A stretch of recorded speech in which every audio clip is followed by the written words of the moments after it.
Have you ever felt that something was deeply right, even when it made no sense at all? Imagine someone who, on a sudden impulse, decides to change cities, leaves behind a promising career, and instead of everything falling apart, everything starts to fall into place. Not immediately, not without challenges, but with a strange sense of alignment that can't be explained on a spreadsheet. How do you explain that rationally? What is really happening when logic seems to fail? Moments like this unsettle us because they don't follow the rules we were taught to trust. There's no clear cause, no predictable outcome, no guarantee, and yet something inside knows, quietly, firmly, before reasons appear. When this happens, the mind usually panics. It tries to regain control, to analyze, to label the experience as reckless or unrealistic. But what if logic isn't breaking down in these moments? What if you're simply crossing into a territory where logic was never meant to lead? This is where things stop adding up and start revealing something deeper. There comes a quiet moment that most people almost miss. Nothing dramatic happens on the outside, no announcement, no clear signal. Yet inside, something shifts. The constant inner commentary pauses.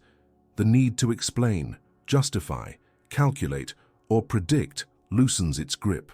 Logic doesn't disappear, but it steps back, and in that space something else begins to speak. This is not confusion. It doesn't feel chaotic. It feels oddly calm, even if it's unfamiliar. You may notice it when you're walking alone, washing dishes, driving without the radio on, or staring at nothing in particular. The mind that usually jumps from problem to problem suddenly runs out of things to say. And when that happens, awareness doesn't collapse. It expands. Most people are taught that silence in the mind is dangerous, that if you stop thinking, you stop functioning. But the opposite is often true. When logic goes quiet, consciousness doesn't shut down, it wakes up. You start noticing what was always there but filtered out by constant mental noise, subtle shifts in your body, a tightening in the chest when something is off, a lightness when something aligns, a clear no that arrives without words, a gentle pull towards something you can't yet explain. This is where many people panic and rush to fill the silence. They reach for explanations, labels, stories. They want to know why they feel what they feel. But this moment isn't asking for analysis. It's asking for presence. The awareness that emerges here doesn't speak in full sentences. It communicates through sensation, timing, and recognition. It's not irrational, it's pre-rational. Think of it like walking into a room before the lights are turned on.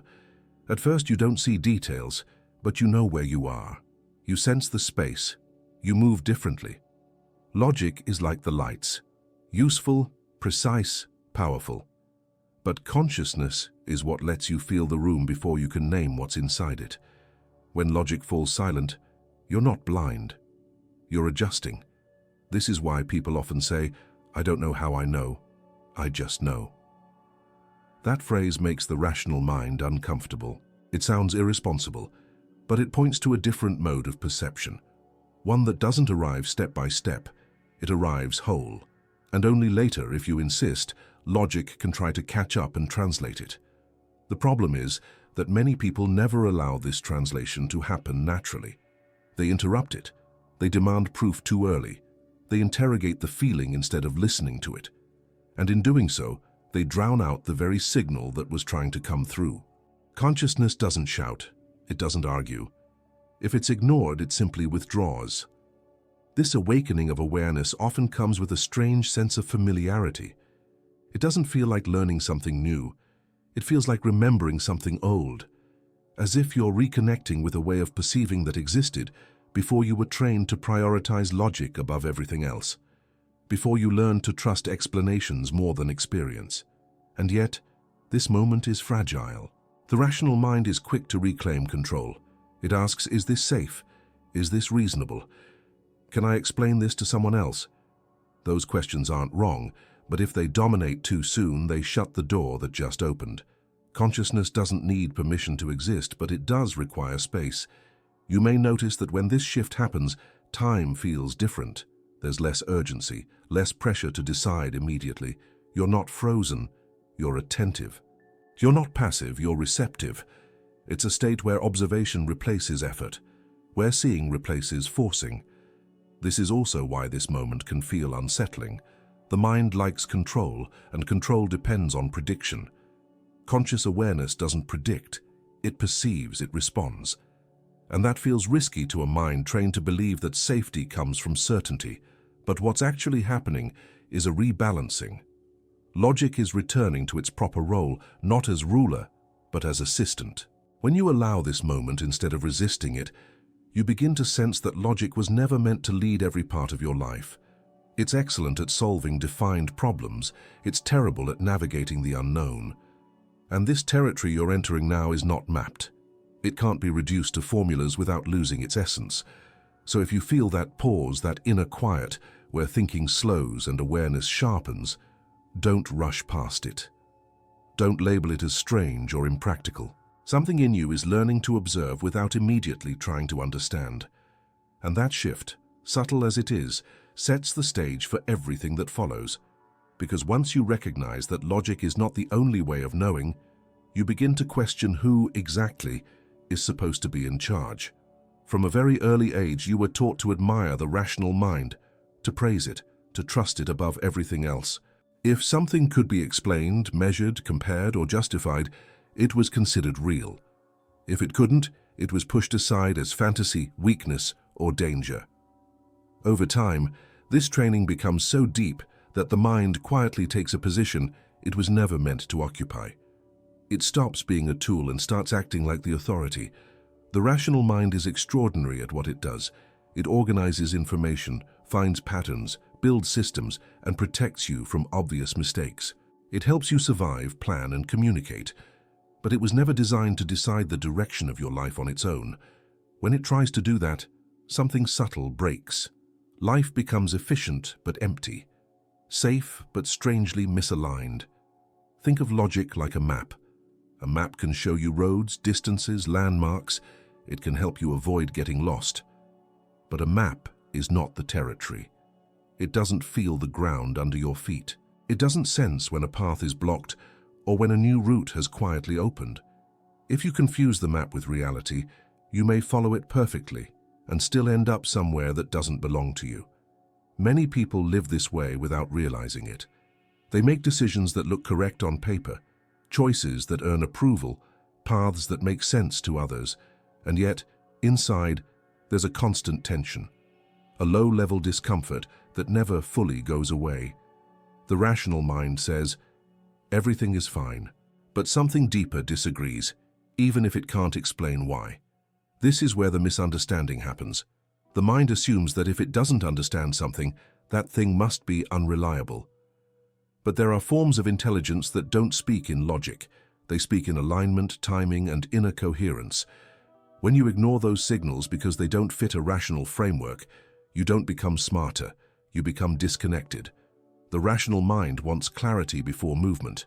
It wants guarantees. It wants to know the outcome in advance. Conscious awareness doesn't work like that. It moves by resonance, by noticing what brings energy and what drains it, what creates contraction and what creates openness. These signals are subtle, but they are consistent, and they don't need justification to be valid. When the rational mind becomes the master, it turns life into a constant negotiation. Every feeling is questioned. Every impulse is interrogated. Every inner response must defend itself in court. Over time, this creates exhaustion, not because thinking is bad, but because thinking is being asked to do a job it cannot do. It's like using a calculator to choose who to love or where you belong. The tool isn't wrong, it's just misplaced. This doesn't mean logic should be rejected or silenced. That's another trap. The mind doesn't need to be defeated, it needs to be repositioned. When logic supports awareness instead of dominating it, something changes. Decisions become clearer, not more chaotic. You don't lose stability, you gain coherence. You may notice that when you stop forcing every choice through rational filters, a different kind of intelligence emerges. It doesn't rush, it doesn't argue, it waits. And when it moves, it feels clean, simple, not dramatic. This is often when people say, "I can't explain it, but this feels right." That sentence isn't a failure of intelligence. It's a sign that the right intelligence is leading. The fear, of course, is loss of control. The rational mind equates leadership with safety. If it's not in charge, it assumes everything will fall apart. But control is not the same as guidance. Control is rigid, guidance is responsive. One tightens when things change, the other adapts. When logic leads alone, it resists uncertainty. When it serves, it helps navigate it. And uncertainty is unavoidable when you move beyond familiar territory. The moment you step into something new, logic has no data. It can only extrapolate from the past. Conscious awareness, on the other hand, can respond to what is actually happening now. This is why so many people feel stuck while doing everything right. They're listening to a tool as if it were a compass. They're trying to measure something that must be sensed. And the more they try to force clarity through reasoning, the further they drift from their own perception. Once you see this, another challenge appears. The temptation to use logic to dissect every inner signal, to demand explanations from intuition itself. This is where many people unknowingly sabotage the process, mistaking analysis for awareness and control for wisdom. There is a mistake that almost no one notices while they are making it. It doesn't feel like an error. It feels responsible, intelligent, even mature. It happens the moment you sense something quietly guiding you and immediately turn toward logic to validate it. You ask yourself if it makes sense, if it's reasonable, if it can be defended. And in that very act, the signal begins to fade. This is not because intuition is fragile. It's because intuition speaks a different language. When you force logic into a space where it doesn't belong, you create interference, like trying to translate music into mathematics while the song is still playing. The structure might be accurate, but the experience is lost. Intuition doesn't arrive with arguments. It doesn't try to convince you. It offers a direction, a feeling of rightness or wrongness, often without context. The invisible mistake is believing that this feeling must immediately justify itself to the rational mind in order to be trusted. But intuition isn't incomplete logic. It's a different form of knowing altogether. Many people confuse this with being reckless. They think that if they don't analyze every impulse, they will make impulsive decisions and regret them later. But intuition is not impulse. Impulse is loud, urgent, emotionally charged. Intuition is quiet, steady, and strangely neutral. It doesn't push. It waits. The problem is that logic is uncomfortable with waiting. When it doesn't have enough information, it fills the gap with assumptions. It builds scenarios. It imagines risks. It projects past experiences onto the present moment. And when you let those projections override a subtle inner signal, you don't become safer. You become disconnected from what you're actually perceiving. This mistake often shows up as overthinking. You replay a feeling again and again, trying to extract a reason from it. You ask yourself why you feel drawn to something or why something feels off. The mind keeps circling, searching for an explanation that may not exist yet. And while this is happening, the original clarity gets buried under layers of thought. What's rarely acknowledged is that intuition often operates ahead of conscious understanding. It detects patterns before the mind can articulate them. It notices shifts in tone, energy, and timing that logic hasn't processed yet. When you force logic to take the lead too soon, you're asking it to work without the data it needs, and it responds by creating noise. This is why people sometimes talk themselves out of decisions that later prove to be deeply right. At the moment of choice, something felt aligned, calm, clear. But then, logic stepped in, demanding certainty. The more the person tried to explain the feeling, the weaker it seemed. Eventually, they dismissed it. Not because it was wrong, but because it refused to argue. There's a subtle form of control hidden in this mistake. By demanding explanations, the mind keeps authority.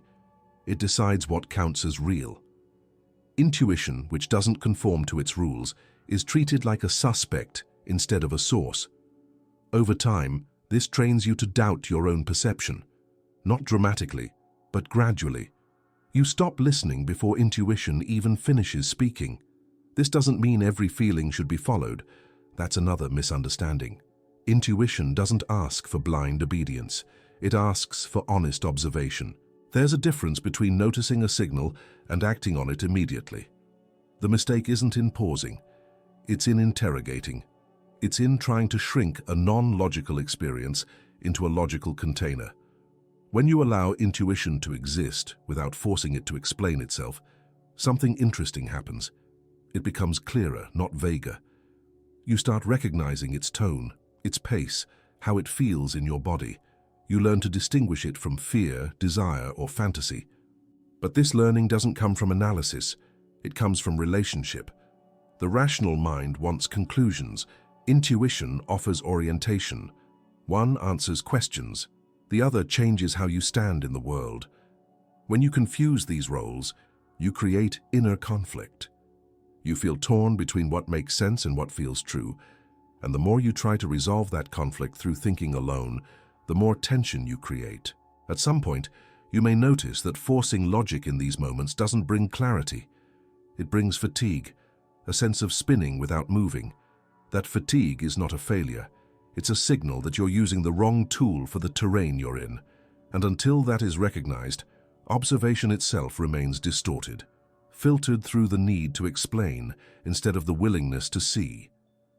At a certain point, something changes in the way you relate to experience. You're no longer standing on one side, trying to figure everything out from a distance. You've crossed a quiet boundary, and on the other side, observation becomes different. It's no longer about analyzing what's happening or judging whether it fits your expectations. It's about seeing directly and simply what is actually there. Most people believe they are observing when they are really interpreting. The mind rushes in with labels, stories, and conclusions before the moment has fully revealed itself. You see a reaction in your body and immediately name it as fear or excitement. You notice a situation unfolding and instantly decide what it means. This happens so fast it feels automatic. But true observation begins when that reflex loosens. When you cross this boundary, you don't become passive. You become attentive. There is a subtle alertness that doesn't strain. You notice details without trying to control them.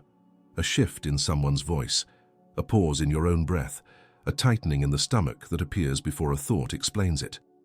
These things were always present, but now they are allowed to register without being overwritten by interpretation. This kind of observation doesn't rush to conclusions. It gives experience room to unfold. You might notice that a feeling changes on its own if you don't immediately define it. What you thought was anxiety softens into anticipation. What you labeled as certainty reveals doubt beneath it. Observation lets complexity exist without forcing it into simple categories. One of the most surprising aspects of this shift is how little effort it requires. Analysis feels like work. Observation feels like alignment. You're not pushing against reality or trying to bend it into understanding. You're letting it show itself. And in that openness, perception sharpens. This is also where fear begins to lose its grip.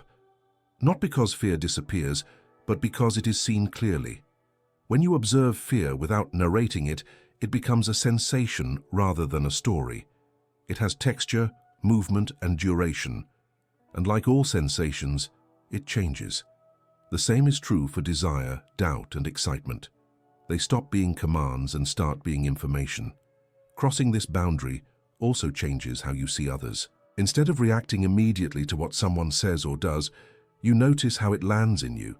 You observe your own reactions before acting on them. This creates space. In that space, choice becomes possible. Not forced choice, but natural response. What's important to understand is that observation is not detachment. You're not withdrawing from life or numbing yourself. You're more involved, not less. But the involvement is cleaner, less tangled in assumptions, less driven by habit. You're present without being pulled in every direction. Many people think observation is cold or distant. In reality, it brings warmth. When you stop projecting your interpretations onto the world, you begin to meet things as they are.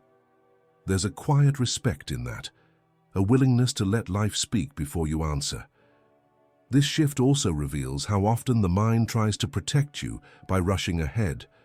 It predicts outcomes, it prepares defenses, it rehearses explanations. Observation doesn't fight this tendency, it notices it.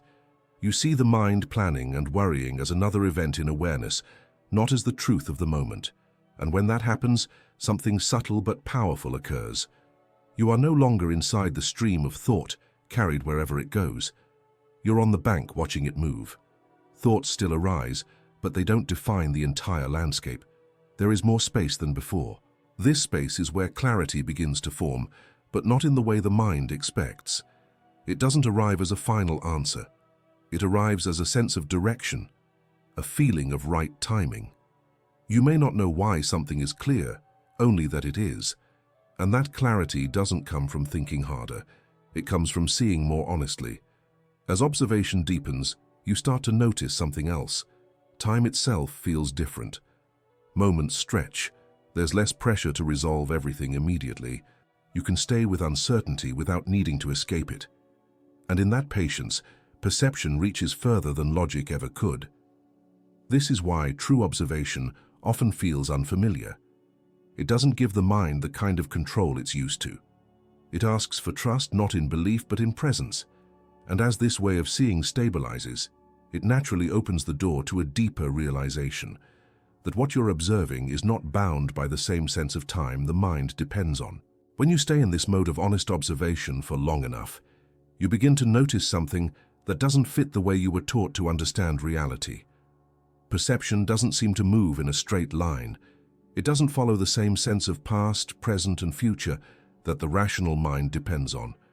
And because of that, it often feels illogical, even though it is deeply precise. The mind organizes life through time.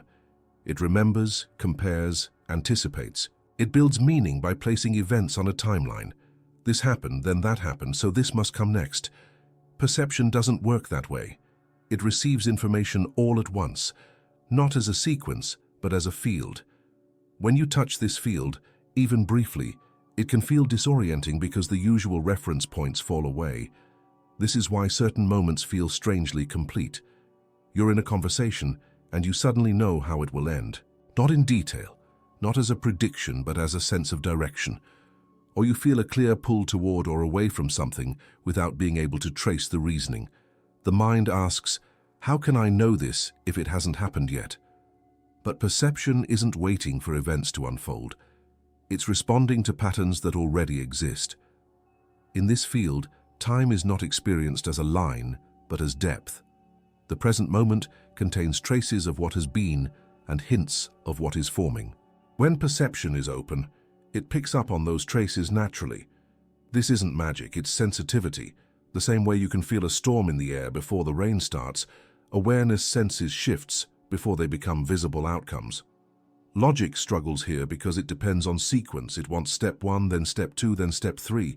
Timeless perception collapses those steps. It doesn't explain how it knows. It simply recognizes. And recognition without explanation feels threatening to a mind that equates understanding with control. This is also why intuition is often dismissed as coincidence. When something you sensed internally later appears externally, the mind looks for linear causes. If it can't find them, it calls the experience accidental. But from the perspective of perception, nothing arrived early or late. The inner recognition and the outer event were part of the same movement, seen from different angles. When you begin to trust this, your relationship with time softens. You're less obsessed with rushing toward outcomes or clinging to the past. You act when something is ripe, not when a schedule demands it. This doesn't make you passive, it makes you responsive. You move with timing rather than force. However, this shift can also create discomfort. The rational mind wants reassurance that everything is progressing logically. Timeless perception doesn't offer that kind of comfort. It offers coherence instead. Things may not make sense in advance, but they fit once they unfold. The alignment is felt, not explained. You might notice this in moments of decision. Sometimes the right choice doesn't look efficient. It doesn't maximize gain or minimize risk. Yet there's a quiet certainty around it. That certainty doesn't come from forecasting the future. It comes from sensing the present more fully than usual.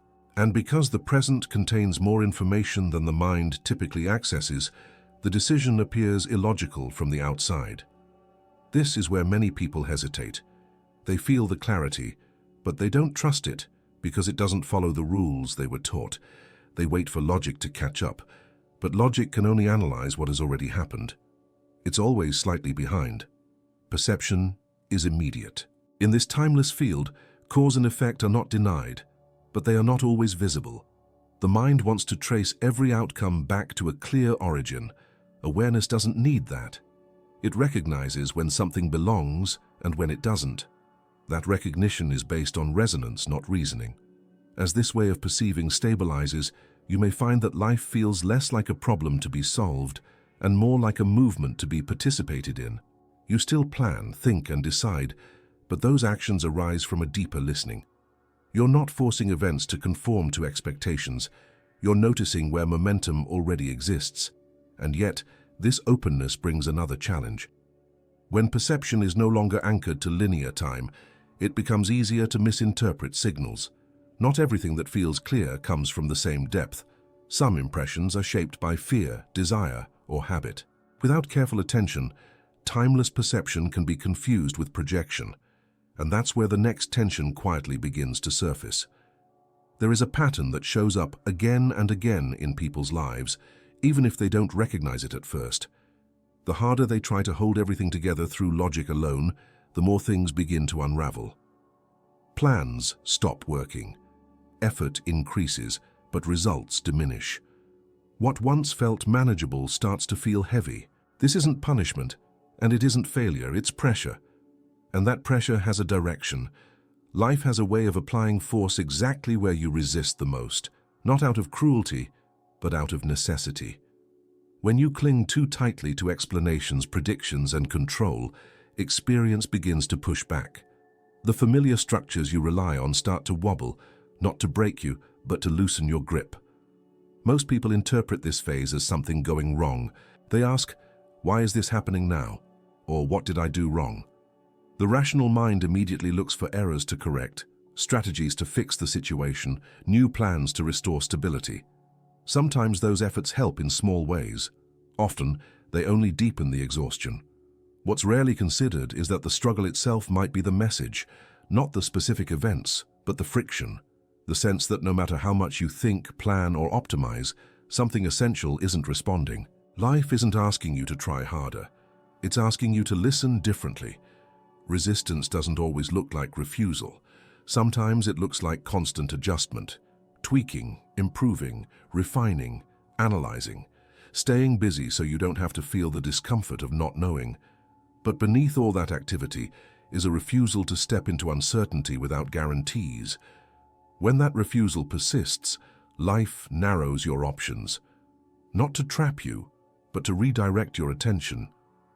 Doors close. Timelines collapse, relationships strain. The paths that once made sense lose their energy. From the mind's perspective, this feels unfair. From awareness, it feels precise. This is often when people say, "Nothing I do works anymore." That statement contains more truth than they realize. What no longer works is the old way of relating to experience. The strategy of forcing outcomes through logic has reached its limit. And instead of clearly announcing that limit, life demonstrates it. There's an important distinction here. Being pushed beyond logic doesn't mean abandoning reason or becoming careless. It means recognizing that logic has carried you as far as it can. The terrain has changed. Continuing to use the same tool in the same way creates strain, not progress. In these moments, the body often speaks louder than the mind. Fatigue sets in. Motivation drops. Small tasks feel overwhelming. These are not signs of weakness. They are signals that your internal system is overloaded. You're trying to compute something that must be sensed. Surrender is often misunderstood at this stage. It sounds like giving up, like resignation. But what's actually being asked is a release of unnecessary control, a willingness to stop wrestling with uncertainty and allow perception to guide you, even if it can't yet explain where it's leading. Ironically, when you stop resisting, things often become clearer, not immediately easier, but simpler. You may not gain answers, but you gain orientation. You start noticing where energy returns and where it drains away. You see which choices feel heavy and which feel clean. This information was always available, but resistance made it inaccessible. Life's push beyond logic is not dramatic. It doesn't arrive with sudden revelations. It shows up as repetition. The same patterns playing out until you see what they're pointing to. The same lessons knocking until you stop trying to outthink them. And when you finally pause, when you stop demanding that everything makes sense before you move, a shift happens. Not externally at first, but internally. You begin to observe the situation without immediately trying to solve it.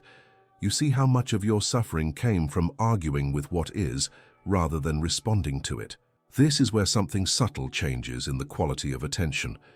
You're no longer fighting life, but watching it. And in that watching, you begin to understand that clarity doesn't always come from effort. Sometimes it comes from allowing things to show themselves without interference. As this stance deepens, another realization begins to form. If life can guide you through pressure and disruption, perhaps observation itself holds more intelligence than control ever did. And that realization naturally invites a quieter question. If seeing is this powerful, how much understanding do you actually need? At some point along this path, a quiet paradox reveals itself. The more carefully you observe your experience, the less urgent the need to understand it becomes. Not because understanding loses value, but because observation begins to do the work that understanding was trying to accomplish. For most of your life, you were taught that comprehension comes first, that you must know what something means before you can respond wisely. But direct observation rearranges that order. You see before you explain, you sense before you label, and surprisingly, life continues to move, often more smoothly than before. When you truly observe, you're not looking for conclusions. You're noticing patterns as they unfold. You see how certain thoughts trigger certain reactions, how certain environments drain you while others restore you, how a small inner contraction precedes a decision you later regret. None of this requires theory. It requires attention. Understanding, as the mind usually defines it, seeks closure. It wants a final answer, a story that can be repeated. Observation doesn't need closure, it stays open, and in that openness it remains accurate. The moment you force a conclusion, you freeze something that is still alive. This is why constant interpretation can actually distance you from reality. When you rush to explain an experience, you replace it with a concept. The concept feels solid, but it's a copy, not the thing itself. Observation keeps you in contact with the original. There's also a deep relief in this shift. When you stop trying to understand everything, a tremendous amount of mental pressure dissolves. You no longer feel responsible for figuring life out in advance. You respond as things appear. This doesn't make you careless. It makes you present. You may notice that many of your past struggles came from trying to resolve uncertainty through thinking. You replayed conversations, imagined outcomes, searched for the right interpretation. Observation reveals that much of this effort was unnecessary. The situation was already communicating, but you were listening for explanations instead of signals. This paradox becomes especially clear in relationships. When you stop trying to understand why someone behaves the way they do and simply observe how their presence affects you, clarity increases. You feel when something is nourishing and when it isn't.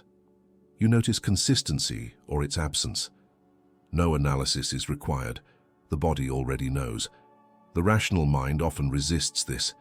It feels irresponsible not to understand. It worries that without explanations, you'll repeat mistakes. But observation doesn't erase memory. It refines it. Instead of storing stories, you store patterns. And patterns are far more useful than narratives. As observation deepens, you also begin to see how the mind creates problems that aren't actually there. A thought arises, and immediately there's an attempt to resolve it. But when you watch closely, many thoughts dissolve on their own if left alone. They don't need answers, they need space. This doesn't mean you never think or analyze again. It means thinking becomes optional, not compulsive. You use it when it's helpful, and you set it down when it isn't. The sense of identity shifts as well. You're no longer defined by your conclusions. You're anchored in awareness. There is a subtle humility in this state.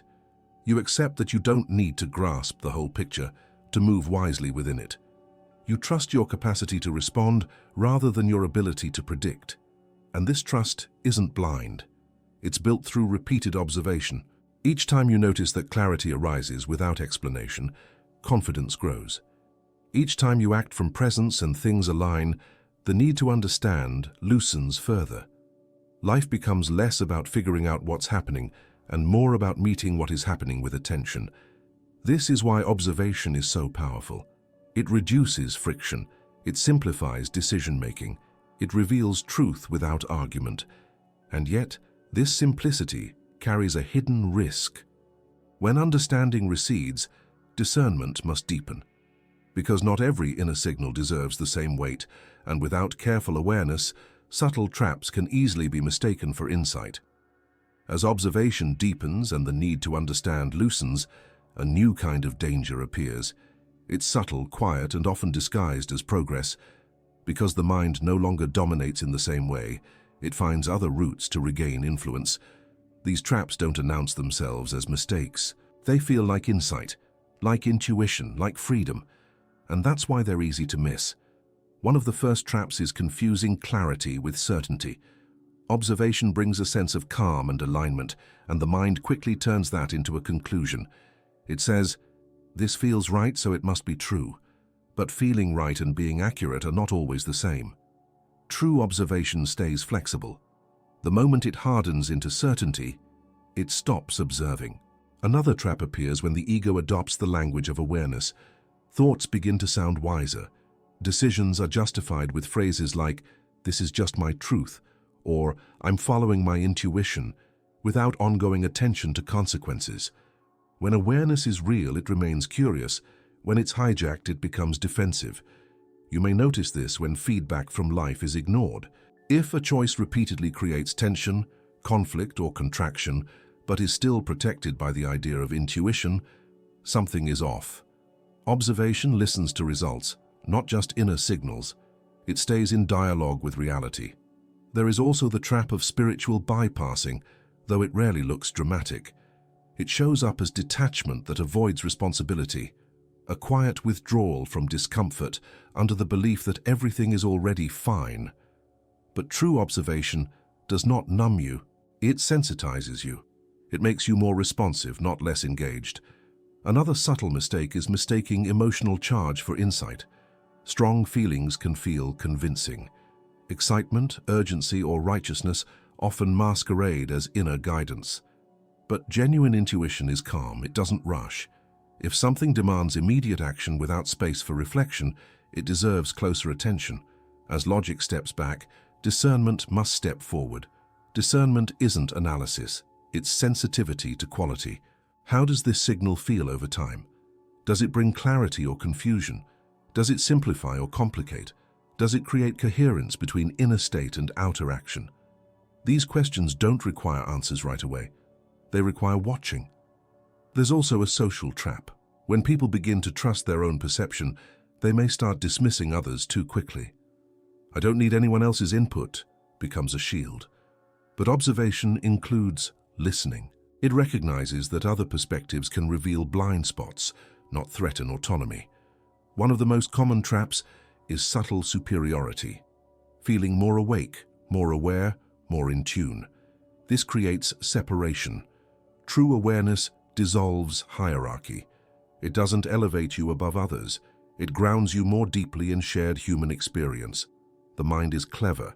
When it can't dominate through logic, it seeks control through identity. It builds a self-image around being intuitive, conscious, or beyond conventional thinking. And once identity enters, observation weakens. You stop seeing what is and start protecting who you think you are. None of these traps mean you've failed. They are part of the terrain. Awareness isn't a straight line upward. It's a constant recalibration. Each trap reveals a new layer of subtlety. And each time you notice one without judgment, observation becomes sharper. The key is humility. Not self-doubt, but openness. The willingness to admit, "I might be mistaken," without collapsing into fear. This keeps perception alive. It allows correction without drama. As you move through these subtleties, something else becomes clear. Observation alone is not enough. At some point, control must be released more fully. Not control over behavior, but control over the process itself. Because even awareness can be strained when it's trying too hard. And that realization quietly prepares the ground for a deeper shift, one where effort gives way to trust, and the need to manage experience finally loosens its grip.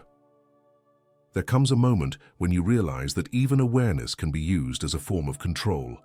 It's subtle. You're no longer forcing outcomes through logic, but you're still trying to manage the process, watching yourself, monitoring your state, checking whether you're doing it right. And this is where the real leap begins. Not by adding something new, but by letting go of one last habit. Control has been praised your entire life. It was framed as responsibility, intelligence, maturity. If you could manage your thoughts, your emotions, your reactions, you were considered strong.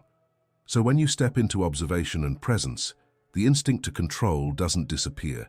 It changes shape. Instead of controlling life, you try to control your experience of life. You notice this when you attempt to stay calm instead of letting calm arise, when you try to remain present instead of allowing presence to happen, when you correct yourself internally the moment something uncomfortable appears. These movements are gentle, but they tighten something inside. They signal mistrust. The leap happens when you stop interfering with what's unfolding, not in your actions, but in your inner posture.